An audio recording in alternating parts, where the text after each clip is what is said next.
দিলীপ আছেন দিলীপেই। দিন কয়েক আগে বিজেপির প্রাক্তন রাজ্য সভাপতির গলায় ঝরে পড়েছিল অভিমান। এসআইআর আবহে সেই তিনি আবার দলের জন্য ডেকে আনলেন ঘোর অস্বস্তি। 2024 লোকসভা ভোটের মেদিনীপুরের বদলে বর্ধমান দুর্গাপুর কেন্দ্রের দলের তরফে তাকে প্রার্থী করা নিয়ে সেদিন উগরে দিয়েছিলেন অসন্তোষ। বেশ বোঝা গিয়েছিল তৃণমূলের কীর্তি আজাদের কাছে হারের ক্ষত এখনও বুকে বয়ে নিয়ে বেড়াচ্ছেন তিনি। কিন্তু সেদিনও দলের চাওয়াকেই সবার উপরে রেখেছিলেন। কিন্তু এবার যে মন্তব্য করে বসলেন স্বভাবের ঠোঁটকাটা দিলীপ, তাতে আরও একবার বিড়ম্বনাই বাড়ালেন দলের। বঙ্গে এসআইআরের মরশুমে কেন্দ্রীয় থেকে শুরু করে রাজ্য বিজেপি যখন অনুপ্রবেশ ইস্যুতে তৃণমূল কংগ্রেসকে লাগাতার আক্রমণ করে চলেছে, তখন রাজ্যের অনুপ্রবেশকারী সমস্যা নিয়ে সীমান্তরক্ষী বাহিনীর দিকেই আঙুল তুললেন দিলীপ ঘোষ। তার অভিযোগ, টাকার বিনিময়ে রাজ্য পুলিশের মতো বিএসএফও বাংলাদেশিদের ভারতে ঢুকতে দেয়, তাই দায় সকলেরই। এমন অভিযোগ যে কেউ প্রথম করলেন তা কিন্তু নয়।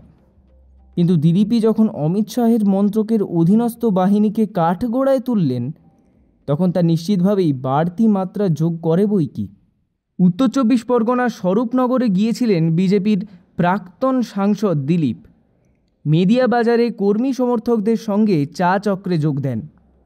আলাপ পরিচয় গল্প করে নদীতে মাছও ধরেন।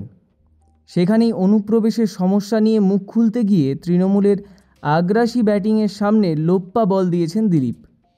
এসআইআরের জুজুতে স্বরূপনগর, হাকিমনগর সহ উত্তর 24 পরগনার বিভিন্ন সীমান্ত এলাকা দিয়ে অবৈধভাবে ভারতে ঢোকা পুরুষ মহিলারা যখন বাংলাদেশে ফেরার চেষ্টা করছেন, তখন অনুপ্রবেশ ইস্যুতে রাজ্য পুলিশের পাশাপাশি অমিত শাহের স্বরাষ্ট্রমন্ত্রকের অধীনস্থ বিএসএফের ভূমিকাকেও কাঠগড়ায় তুলে দিয়েছেন এই বিজেপি নেতা।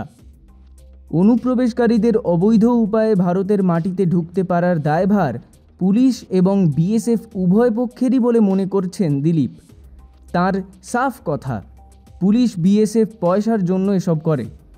তবে শুধু পুলিশ বা বিএসএফ নয়, অনুপ্রবেশকারীদের এদেশে ঢোকার পেছনে সাধারণ মানুষেরও দায় আছে বলে বিষয়টা একটু লঘু করার চেষ্টা করলেও ততক্ষণে তুন থেকে তীর বেরিয়ে গিয়েছে। এসআইআর আবহে দিলীপ আগে বলেছিলেন বিএসএফের উচিত বাংলাদেশের সঙ্গে সমস্ত চেকপোস্ট খুলে দেওয়া।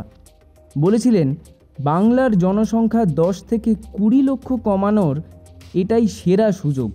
কিন্তু তার শুক্রবারের বেহিসেবি মন্তব্য রাজ্যের শাসক দলের সামনেই এনে দিল আক্রমণের অভিমুখ ঘোরানোর অযাচিত সুযোগ। অবশ্য হিসেব করেই যদি কথা বলেন, তাহলে আর তিনি দিলীপ ঘোষ কিসের।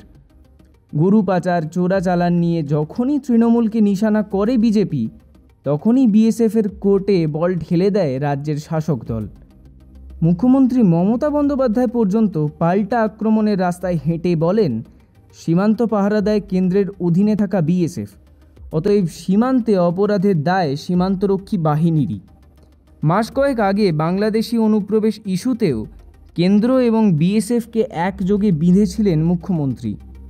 এখন বিজেপি যখন চড়া সুরে আক্রমণ করছে এই বলে যে অনুপ্রবেশকারীরাই তৃণমূলের ভোট ব্যাংক, তাই এসআইআরে ভয় পেয়েছে তারা, তখন দিলীপের মন্তব্য কি বুমেরাং হয়ে গেল পদ্মের জন্য? অতীতে দিলীপই বলেছেন নিজেদের অপদার্থতা ঢাকতে বিএসএফকে ঢাল করে রাজ্য সরকার।